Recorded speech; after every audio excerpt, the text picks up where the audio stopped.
நடனே போறதுக்கு என்ன பிரச்சனை அவனுக்கு? கால்ல சப்போஸ் சர்ஜரி பண்ணிருந்தாங்கன்னா எப்படி நடந்து போறதுக்கு ஓகே அப்படின்னு சொல்றாங்க.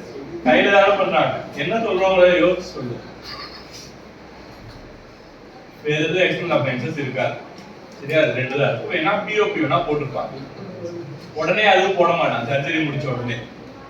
இம்மோபிலைஸ் மட்டும் தான் பண்ணிருப்பாங்க. சர்ஜரி முடிச்ச உடனே பிஓபி போட்டா உடனே அந்த இது வராது, ட்ரெயின் வெளியில வராது, உள்ள இன்ஃபெக்ஷன் ஆயிருக்கா இல்லையான்னு நமக்கு தெரியாது. அதனால உடனே பிஓபி போட மாட்டாங்க. அடுத்து வேற அப்சர்வேஷன் முடிஞ்சதுக்கு அப்புறமா அப்சர்வேஷன் அப்புறம் பால்பேஷன் பண்ணிப்பாங்க. பால்பேஷன்ல என்னன்னு செக் பண்ணுவேன்?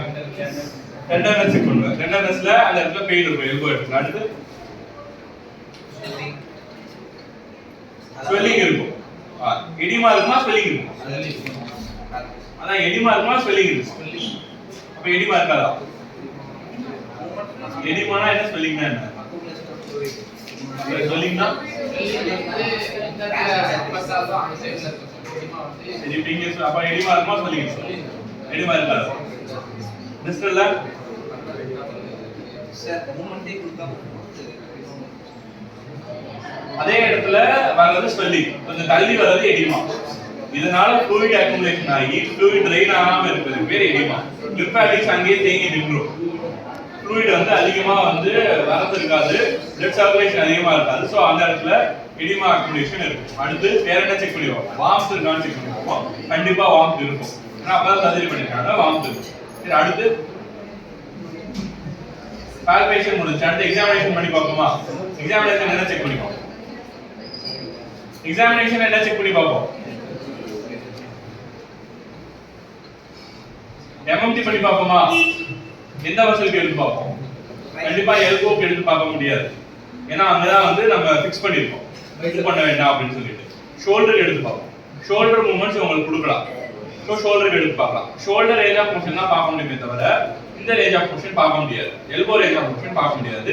ரிஸ்ட் வேணா எழுதிக்கலாம், இதோட மசில் பவர்ஸ்னா வேணா எழுதிக்கலாம். பட் மெயினா இங்க மசில் பவர் இருக்காது, ஏன்னா இங்க தான் ஃபிராக்சர் ஆயிருக்கு, ஷாஃப்ட்ல தான் ஃபிராக்சர் ஆயிருக்கு. சரி, இப்போ ரேடியல் இன்ஜுரி மட்டும் ஆகுது, எனக்கு வந்து ஃபிராக்சர் ஆகல அப்படின்னா என்ன மாதிரி ட்ரீட்மெண்ட் இருக்கும் உங்களுக்கு? கன்சர்வேட்டிவ் மேனேஜ்மெண்ட்ல ஃபிராக்சர் ஆகல அப்படின்னா ரேடியல் நர்வ் கம்ப்ரஷனால எனக்கு பெயின் வந்திருக்கு அப்படின்னா ரேடியல் நர்வ் கம்ப்ரஷன் எங்க ஆயிருக்கும்? ஆக்சிலர் ஆயிருக்கும். ஆக்சிலர் ஆயிருச்சு அப்படின்னா பக்கத்துல இருக்க மசில்ஸ் நல்லா ஸ்டிஃபா இருக்கிறதுனால ஆக்சிலர் ஆயிருக்கும். ஸோ அந்த ஸ்டிஃப்னஸை கம்மி பண்றோம். ஆக்சிலர்ல கம்ப்ரஸ் ஆனதுனால வரக்கூடிய வீக்னஸை எப்படி கம்மி பண்ணுவோம்? ஸ்டிமுலேஷன் வச்சு கம்மி பண்ணுவோம். ரீஎஜுகேஷன் 0 போயிருச்சுன்னா ஸ்டிமுலேஷன் எடுத்து போவோம்.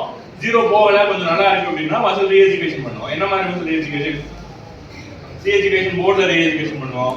அப்புறமா ஸ்ட்ரென்தனிங் எக்ஸசைசஸ் கொடுப்போம். அதுக்கப்புறமா பிஎன்எஃப் கொடுக்கலாம். மேக்ஸிமம் கொடுக்க வேண்டிய அவசியம் இருக்காது, ஏன்னா அவனுக்கு ஃபுல்லாவே 0 போயிருக்காரு, அதனால மேக்ஸிமம் கொடுக்க வேண்டிய அவசியம் இருக்காது. அடுத்து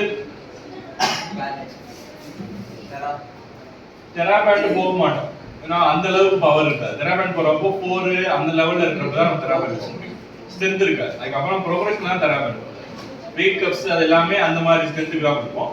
normal free exercises, active resistant போக மாட்டோம், ஏன்னா அப்ப அவனுக்கு ஸ்ட்ரென்த் இருக்காது. அதுக்கப்புறமா ஆர்எம் எக்ஸசைஸ் கொடுப்போம்.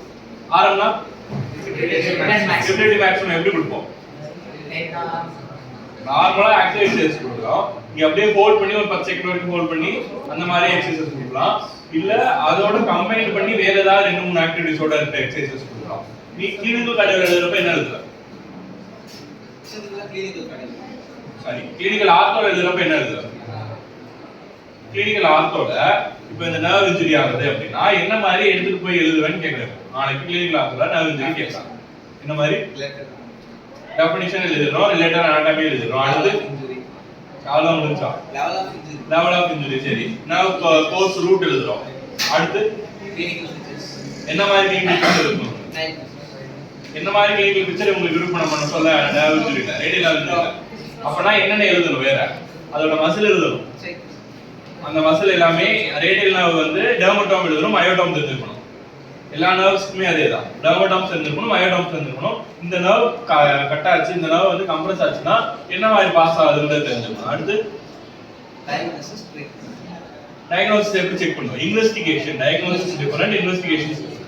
என்ன டயக்னோசிஸ்? இப்போ உங்களுக்கு சாப்டர்ல இன்வெஸ்டிகேஷன்ஸ்னு ஒரு பார்ட் இருக்கு. இன்வெஸ்டிகேஷன்ஸ்ல எக்ஸ்ரேஸ் எல்லாமே தனித்தனியா கொடுத்துருக்காங்க. எக்ஸ்ரே எதுக்கு பார்க்கறோம் அப்படிங்கிறது தான் அங்க எழுதுறோம். எக்ஸ்ரே எதுக்கு பார்க்க போறோம்? மெயினா ஃபிராக்சருக்கு எக்ஸ்ரே பார்க்க போறோம், போன் ஃபியூஸ் ஆயிருக்கா எக்ஸ்ரே பார்க்க போறோம், ஹீல் ஆயிருக்காங்க அதுக்கு எக்ஸ்ரே பார்க்க போறோம். ஸோ அதுக்கு தான் எக்ஸ்ரே எழுதுறோம். சும்மா எல்லா கண்டிஷனுக்கு போட்டு எக்ஸ்ரே எழுதுறோம். அடுத்து எதுக்கு சிடி பார்க்கணும்? சாஃப்ட் இன்ஜுரி சிடில தெரியாது.